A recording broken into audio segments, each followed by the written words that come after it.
I opened my eyes and I realized there was a fire, and Debbie was screaming, "It's a fire, there's a fire." In rural Iowa, early on the morning of February 11th, 1986, a fire broke out in the small mobile home of Kevin Thompson's family. His two young boys slept in one room. He, his wife, and baby slept in another. Over the fire, I could hear my boys in the other room screaming, and they were screaming. They were screaming for their daddy. They wanted their daddy. And they were afraid. In a matter of seconds, I was out of bed running into the hallway with my wife behind me. And so I yelled for Debbie to get Russell, and I can barely see her. And the next thing I knew, I was outside of the trailer in the back porch area. And a wall of flames was coming out of the door, and my wife wasn't behind me with my baby. Despite repeated attempts to get back into the trailer, Kevin was blocked at every entrance. The front room was being consumed with fire, and I couldn't hear my boys anymore. All I could hear was the fire.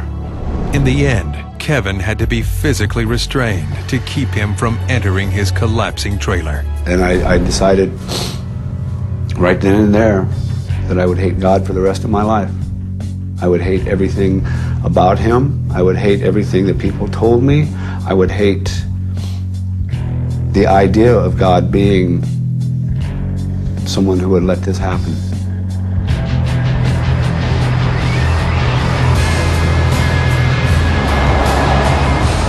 After Kevin buried his family, he took a journey to bury the pain and anger of his loss.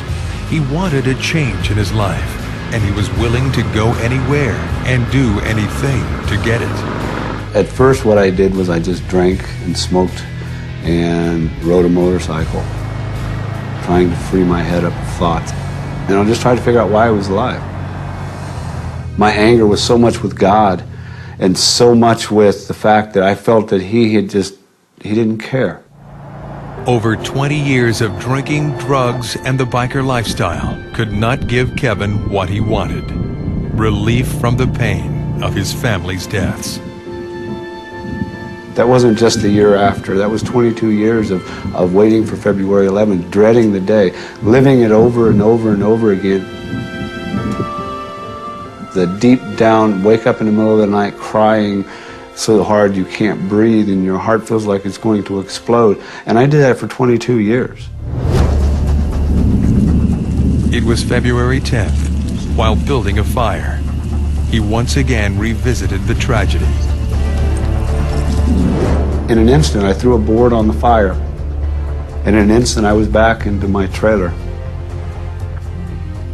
with the walls of flames in my eyes and burning me, and my boys screaming. Kevin repeatedly struggled with these images, and in desperation, he surrendered his life to Jesus Christ. And I said, "Lord, please, please, take this pain. Take this anger. I'm sorry." And when I said, "I'm sorry, Lord, please,"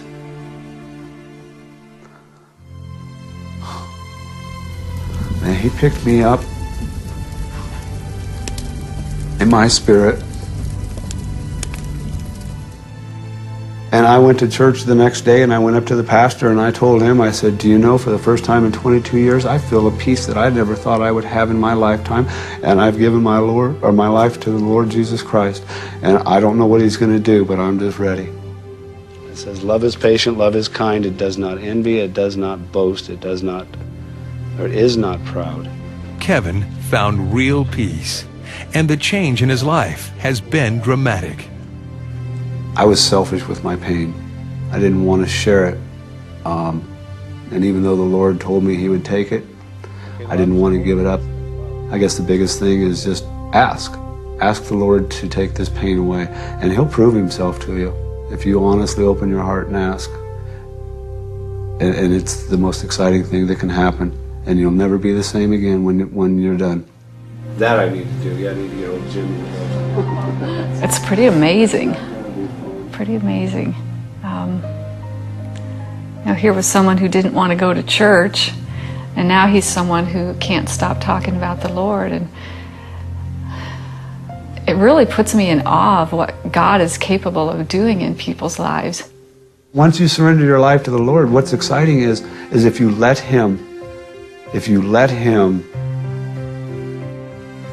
plan your path, and there's nothing out there, there's no drug, no alcohol, no sex, no movie, no anything corporate, no material thing. I would give everything up I have right now to walk with Jesus.